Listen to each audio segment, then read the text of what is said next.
Hi guys, Ryan back here with you again, out here in Lebec, California at the Petro. Just came out of Los Angeles, kind of in the Central Valley here. Have the truck doing a forest PDI regen, and it's a little hazy here. Fire, a little bit of smoke, I guess, from the fires up the road and all that, but air quality I think is pretty good. Don't smell too bad or anything. I don't smell like ash or fire or anything. Kind of a nice sunset. But today, start out in Phoenix. We're outside of Gila Bend there. Now the pilot out there, the Flying J, and did a delivery in San Diego this morning. And after that, went up to Riverside to drop off a box that probably could have been sent in the mail for some reason, and over to Santa Fe Springs, and made it up here. So not too bad of a day. So head up to Sacramento tomorrow to finish up those deliveries. Sacramento and Reno tomorrow.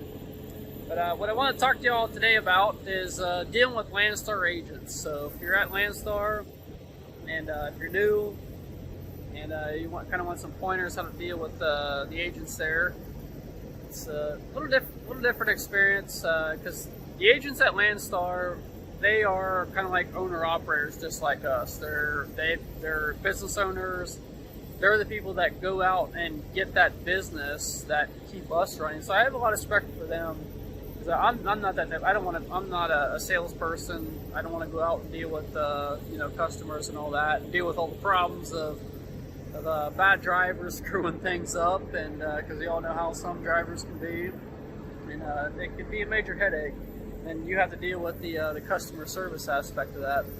So I got a lot of respect for these people going out and getting that business, getting us good customers and all that. So a lot of people discount them, but I don't think there are some that peddle that third-party garbage, and not all of it's garbage.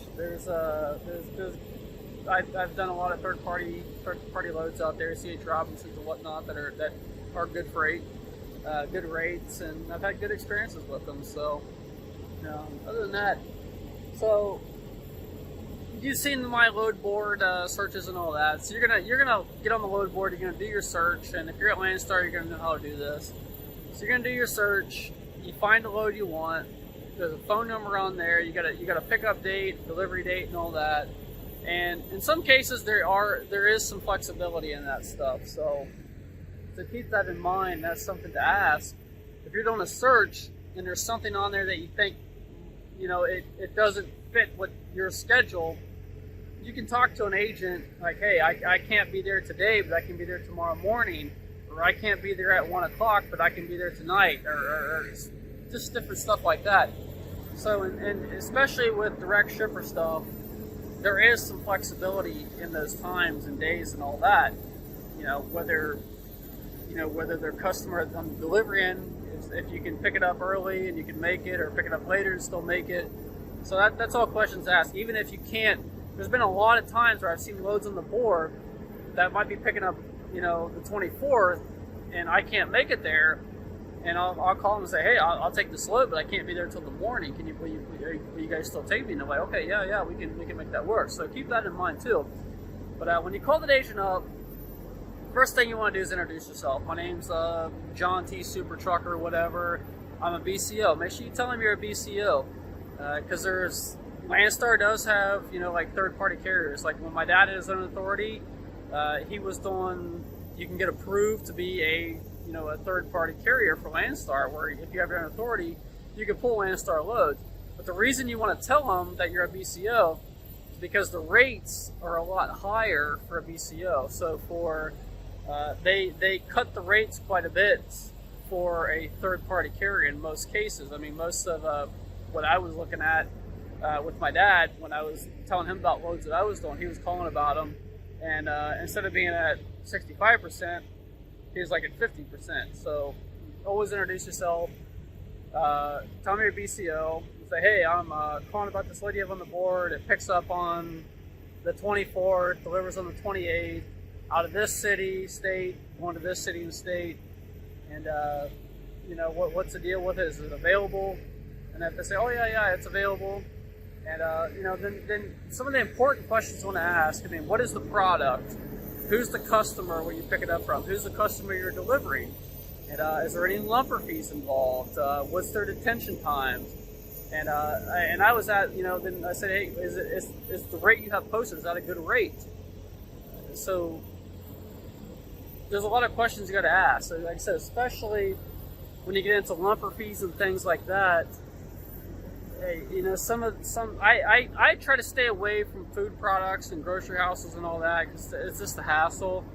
I don't mind having to do the lumper fees and whatnot because every lumper fee I've had to pay has always been covered by somebody, by Landstar or whoever. I've never had to pay a lumper fee out of my pocket, even though sometimes I do pay with my credit card, and they will reimburse me for that on the settlement. So I get my airline miles or my cash back on my credit card or whatever.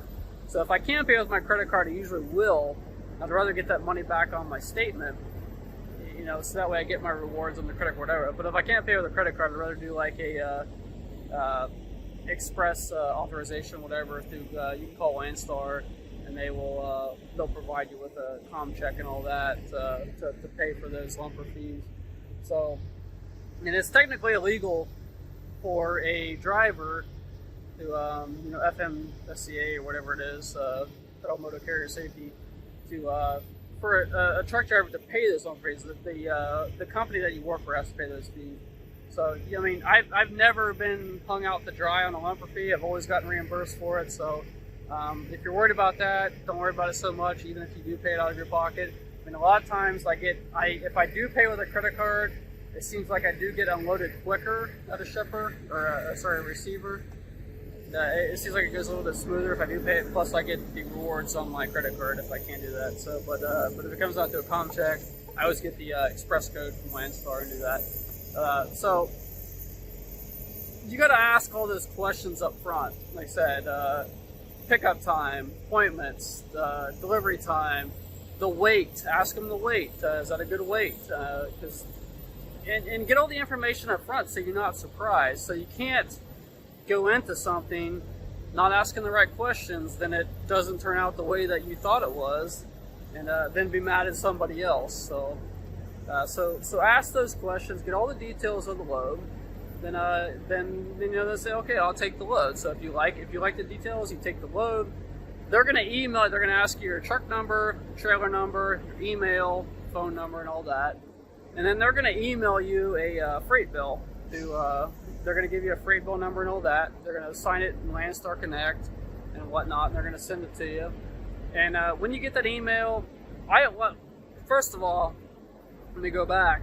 When I see a load on the load board and I'm going to call about it, and I'm pretty serious about it, I always take a screenshot of that load offering on the load board. So either you can email it to yourself, or you can take a picture of it, or a screenshot of it, whatever you have to do.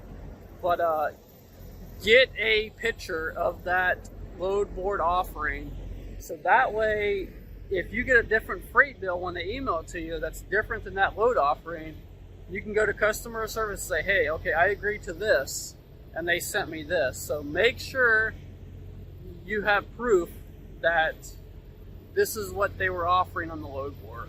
So always do that screenshot, email it to yourself. So every time I book a load, when I'm going to book a load, I'm on the load board. And if you guys are on the Landstar board, you have the option to email it to yourself up on the Landstar board, so you can send yourself a copy of that, or you can just screenshot it. So either way. After that, so like I said, you got that, you get all the details ironed out. They're going to send you a freight bill. You check it all out. If everything's good to go, I always reply to that email and say, okay, message received, confirm, thank you, appreciate it, and whatever, then you go on with life. At that, some agents will ask you to let them know when you have to ship or receiver. I mean, whatever they send you, just comply with that. Other than that, if you have any disputes with an agent, don't argue with these people. These are office people, more kind of professional types than a lot of us out here. Don't get into a super trucker argument, tick for tack with these people. If you got a problem, just hold your tongue, take the higher road and call customer service, call contractor services, customer service. I usually call, if I got a problem with an agent, I'll try to mediate. I'll keep it through email. If you're having problems with an agent, go email, because that way you got a record of what they said, what you said, and all that, and get everything, you know, in writing. That way, if it comes back on you, you got proof. You can send a customer service that, okay, he said this and I said this. But if it gets, don't get in the MFers and all that with these people, and it's just gonna turn ugly for you. Be professional, you know, stand your ground, do what you gotta do. And if you're not getting through, if you're not getting if people, I've had problems where I've had agents that are not responsive. They're not telling me what I need. They're not giving me the information that I need. I've had problems like where I've had going to Canada. I've had agents where they usually do most of the ASC stuff. Can't think of your e-manifest and all that. I've had most of the agents will do it for you, but I've had agents from a couple agents that just throw it back in our face, and they don't give you the broker's number or information or anything. And I've actually had to get customer service involved just to get the customs broker's information so I could submit the paperwork myself. So just be professional, and if you're not getting what you need, call customer service at Landstar. They will deal with it. They will get the information. They will call these people, and when these people call you back, they'll have a completely different attitude. So just keep that in mind. Don't, like I said, just be professional and use customer service as a tool, because they will get it figured out. And these agents, they are just like us. They are afraid that Landstar will pull them. They can fire them just like they can fire us. You know, they can pull their contracts.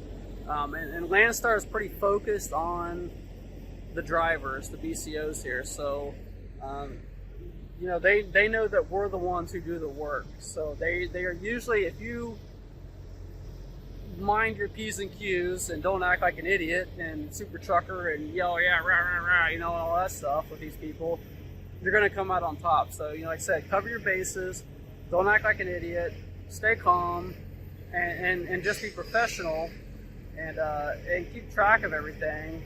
And if you got somebody that's not doing what they're supposed to be doing, call customer service and they'll handle it, and you'll be the higher power, I guess you could say. So, and that's worked out for me very well. Like I said, I treat everybody with respect, with professionalism, and if I'm not getting what I need, I just make a phone call. So I'll give them 2 chances to give me what I need.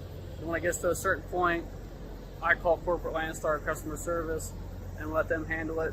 And usually I get a phone call within like 10 minutes later with a completely different attitude. So just throw that out there. So that's just kind of a summary, how to deal with agents and all that. So if you guys got any further questions, the truck's still in the region in there, so a little bit quieter. But if you got any questions or anything like that, feel free to comment. Hope this helps you out. Like the video, thumbs up, subscribe. We'll see you all next time. Thanks for watching.